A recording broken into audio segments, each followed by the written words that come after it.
안녕하십니까. 세상 읽어주는 남자 이상훈입니다. 오늘은 모바일 AP에 대해서 말씀드리겠습니다. 최근 WCCF 텍 등 외신에서는 삼성의 플래그십 모델인 갤럭시 S22에 탑재될 모바일 AP인 엑시노스 2200이 갤럭시 S21에 들어간 퀄컴의 스냅드래곤 888은 물론 아이폰 12에 들어간 A14 바이오닉보다도 벤치마크 점수가 앞선다는 기사가 나오고 있습니다. 엑시노스 2200은 여러모로 관심을 끄는 AP입니다. GPU 성능이 경쟁사 대비 딸린다는 평가를 받았던 삼성 엑시노스가 처음으로 ARM의 말리 GPU 대신에 AMD RDNA IP를 사용해서 내놓는 제품입니다. 여기에 AMD CEO는 이번 엑시노스 2200에 실제처럼 빛을 추적하는 기술인 레이 트레이싱 기능과 픽셀을 불러올 때 각각의 픽셀마다 하던 음영 처리를 개선한 VRS 기능을 넣었음을 발표하기도 했습니다.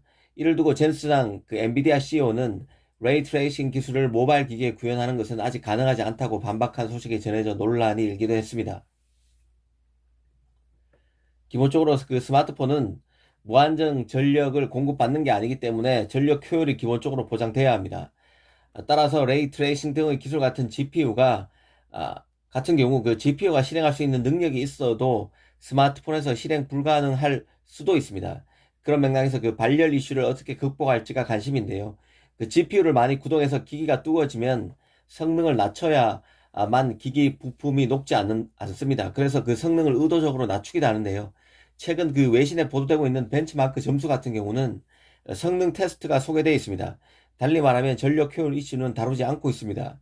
그런 맥락에서 보면 엑시노스 2200이 이전 엑시노스 제품과 경쟁사 AP 대비 성능은 상당히 업그레이드 됐음을 알 수 있습니다. 하지만 전력 효율, 발열 이슈 등은 나오지 않고 있기 때문에 신중히 다룰 필요가 있어 보인다는 생각입니다. 엑시노스 2200의 벤치마크 점수가 쏟아진다는 뜻은 제품 출시가 임박했다는 것을 의미합니다. 사실 스마트폰 업체에서 인류와 이류를 가르는 것은 자체적으로 AP를 설계하느냐 여부에 달려 있습니다. 우리가 흔히 인류 스마트폰 업체라고 부르는 기업은 단순히 폰만 만들어서는 안 됩니다. 칩의 성능을 결정하는 AP를 직접 설계할 수 있어야만 인류 업체라고 부르는데요. A 시리즈를 만드는 애플, 엑시노스를 만드는 삼성 등이 인류 업체가 되겠습니다. 이 샤오미는 과거 모바일 AP를 만들었지만 실패했고 하웨이 자회사 하이실리콘이 미국 제조로 AP 제작 자체가 어려워지자 최근에서야 하웨이 하이실리콘으로부터 사람을 스카우트해서 자신의 AP에 재도전하겠다고 분주한 상황입니다. 비보, 오포 등도 샤오미와 비슷한 상황입니다. 하이실리콘 설계 엔지니어들을 수혈해서 직접 AP를 설계하려고 몸부림치고 있습니다. 스마트폰의 두뇌인 모바일 AP는 흔히 시스템 온칩으로 불립니다. 왜냐하면 AP 안에 CPU와 메모리, 그래픽카드인 GPU, 이 저장장치, 통신칩 등이 두루 다 들어가 있어서 한 개의 칩에 완전 구동이 가능한 제품과 시스템이 들어있기 때문입니다. 그런데 AP 안에 CPU 코어 구성이 같아도 실제 CPU 성능에는 차이가 나는데요. 바로 이 부분에서 팹리스 실력이 작동하기 때문입니다. ARM의 코어 구성이 같더라도 ARM 코어를 활용하는 실력은 업체마다 천차만별입니다. AP 안에서 설계를 어떻게 하느냐에 따라서 칩의 성능이 달라지고 그 결과 1류, 2류, 3류 팹리스 등으로 갈라지게 된다는 의미입니다. 흔히 우리가 중국의 반도체를 평가할 때 가장 선두그룹과 차이가 적은 분야로 꼽히는 것이 바로 팹리스인데요. ARM의 IP를 애플, 퀄컴, 삼성처럼 빌려 쓸 수 있기 때문에 그 IP를 갖고 자신만의 코어를 설계할 수 있느냐는 일단 둘째 문제이기 때문입니다. 더구나 팹리스는 메모리 파운드리처럼 대규모 생산 라인 투자가 필요하지도 않습니다. 그래서 후발주자가 그나마 선두 업체와 비벼볼 수 있는 분야가 팹리스입니다. 이 커스텀 코어라는 표현을 들어보셨을 것인데요. 우리말로 풀었으면 맞춤형 코어라는 뜻입니다. 이 커스텀 코어는 ARM의 코어를 베이스로 자체적으로 자신의 제품에 최적화시킨 코어를 뜻합니다.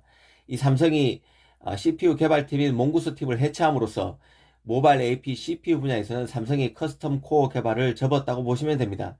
이 자체 코어를 개발한다는 것은 그냥 ARM의 CPU IP 라이센스를 빌리는 것보다 비용이 무한정 많이 들어갑니다. 그런데도 성과가 적게 나다 보니 삼성이 접은 것입니다. 최근에 삼성이 다시 애플 등으로부터 엔지니어를 데리고 와서 다시 커스텀 코어 개발에 나섰다고 있다는 소식도 있는데요. 일단 그건 오피셜로 보기는 힘듭니다. 삼성이 일단은 갤럭시 S21부터는 ARM의 코어텍스 표준 코어 디자인으로 다시 돌아갔다고 생각하시면 됩니다.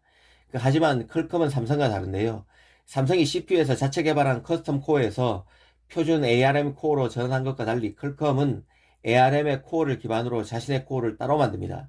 이 875의 전작인 스냅드래곤 865도 ARM 코어 아키텍처 기반으로 퀄컴이 재구성한 크라이오 585로 구성됐습니다.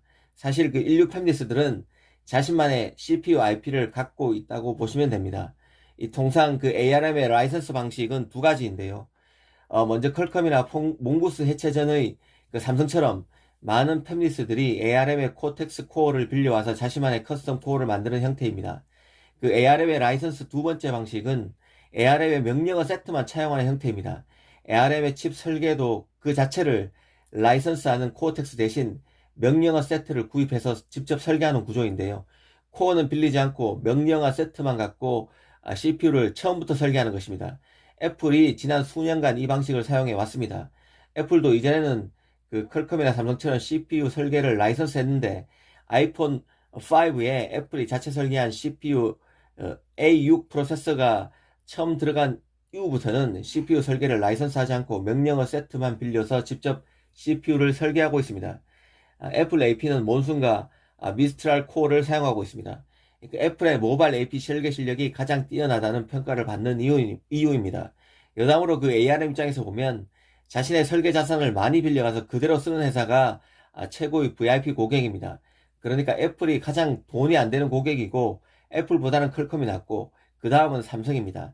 삼성보다 더 돈이 되는 고객은 설계 실력이 가장 떨어져서 세미 커스텀도 안 되는 중국 업체들로 보시면 됩니다. 팹리스의 실력이 점점 좋아져서 자체 코어를 만드는 팹리스가 많아질수록 ARM은 더 어려워집니다. 그래서 이제 ARM은 스마트폰 IP 사업에서는 더 이상 성장 여력이 없다는 말이 나오는 것인데요. 오늘은 그 차기 엑시노스인 엑시노스 2200이 다른 경쟁사 AP보다 벤치마크 점수가 뛰어나다는 소식을 계기로 모바일 AP에 대해서 알아봤습니다. 감사합니다.